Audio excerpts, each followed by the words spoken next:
Fala aí, pessoal, começando agora uma nova edição do podcast Sessão às 6.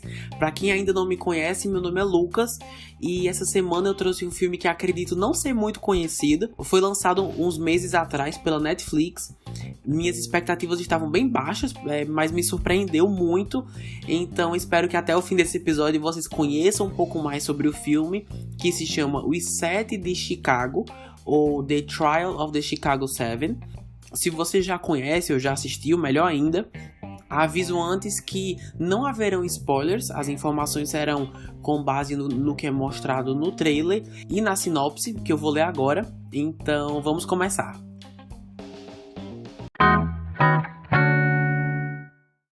Baseado no caso real do julgamento dos 7 de Chicago, um grupo de ativistas e manifestantes são acusados pelo governo estadunidense de conspiração e incitação à revolta durante seus protestos contra a Guerra do Vietnã durante a Convenção Nacional Democrata em 1968 em Chicago, Illinois.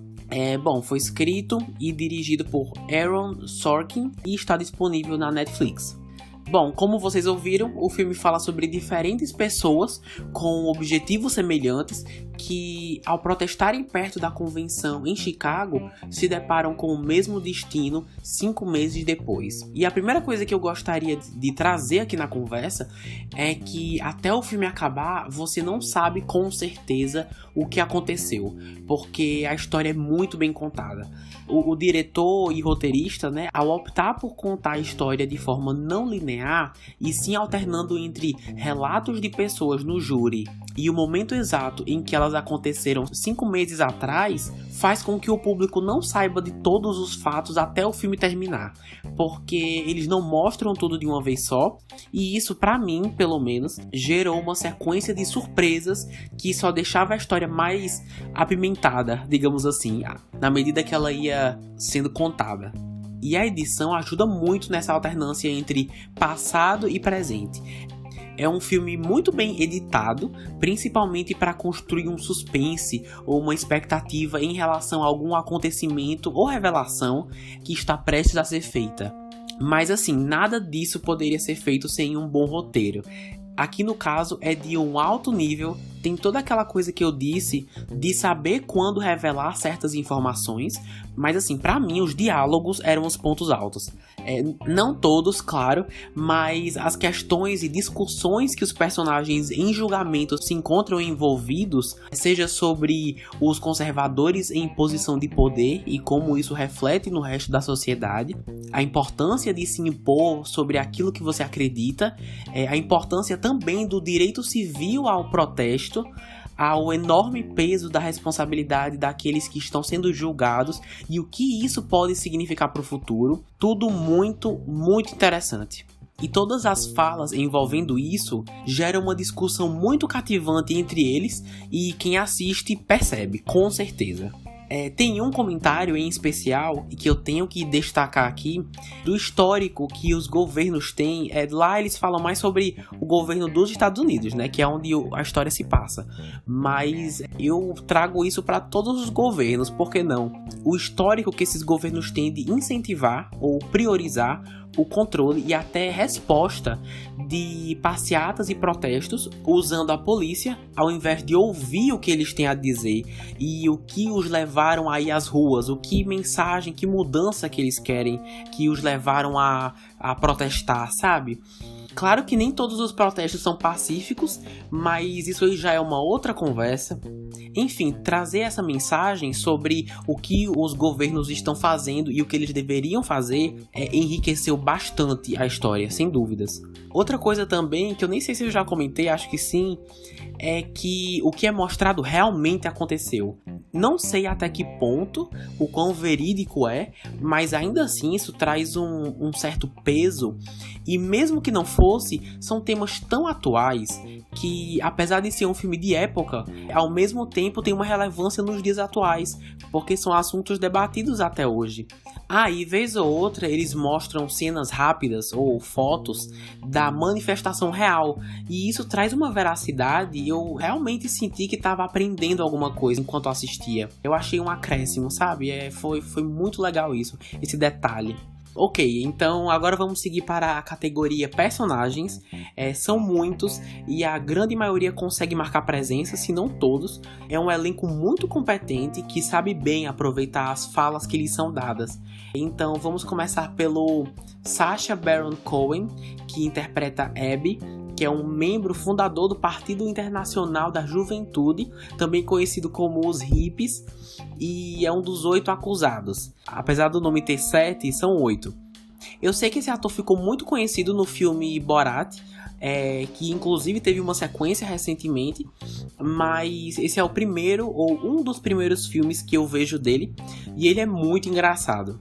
Não acho que rouba a cena dos outros 7, tem um equilíbrio muito legal e se engana quem pensa que ele tá lá só pelo alívio cômico, porque mais pro terceiro ato ele tem uns diálogos bem sérios e ele entrega. Em nenhum momento eu fiquei pensando, agora ele tá tentando ir pro drama, mas não consegue.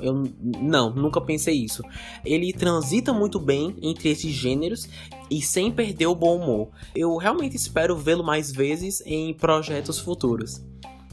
Em seguida temos Yahya Abdul-Mateen II como Bob, que é o presidente do Partido dos Panteras Negras e também é um dos réus. O ator venceu esse ano o Emmy de melhor ator coadjuvante em minissérie ou telefilme, na minissérie Watchmen. Eu não cheguei a assistir a minissérie, mas já tinha o visto em Aquaman, em que ele também aparece, mas aqui ele tem muito mais o que fazer. Não dá pra ter dúvida, depois de ver esse filme, que ele é um ator talentoso.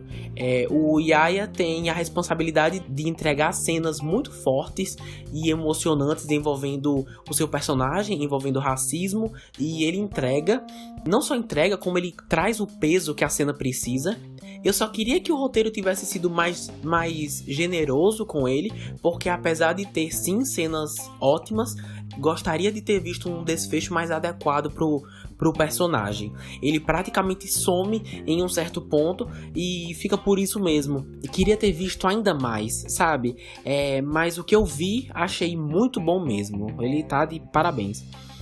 E continuando com Frank Langella como juiz Julius, que é o juiz do caso em questão.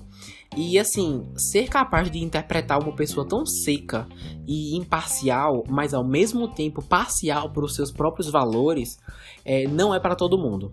O Frank tira de letra, sendo alguém impiedoso e sinceramente um péssimo profissional.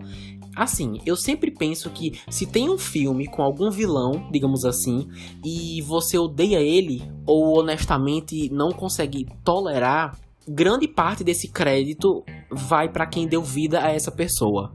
E ainda mais aqui no caso para alguém que representa o sistema judiciário dos Estados Unidos. Tem que ter muita coragem e talento. E o Frank Langella tem de sobra. É um personagem que com certeza vai chamar sua atenção, seja positivamente ou negativamente. Provavelmente negativamente. Mas foi o que eu falei antes. Não há atuações ruins, no geral. Todos contribuem para esse projeto. Porém, esses foram os destaques aqui do episódio. Eu, pessoalmente, nunca tinha ouvido falar nesse caso, os 7 de Chicago. Então, foi uma surpresa ainda maior. E acredito que para quem também não é familiarizado, vale a pena. Não é o tipo de filme que você tem que ter pesquisado alguma coisa antes para entender. E antes de finalizar, quero dizer que há fortíssimas chances desse filme ser indicado ao Oscar. Ainda não tenho certeza absoluta em quais categorias exatamente. Talvez seja muito cedo para dizer, mas tem muito potencial para ser indicado a alguma coisa. E eu não ficaria surpreso se, por exemplo, pelo menos um ator fosse indicado a melhor ator coadjuvante. Então só nos resta esperar os indicados para o próximo ano.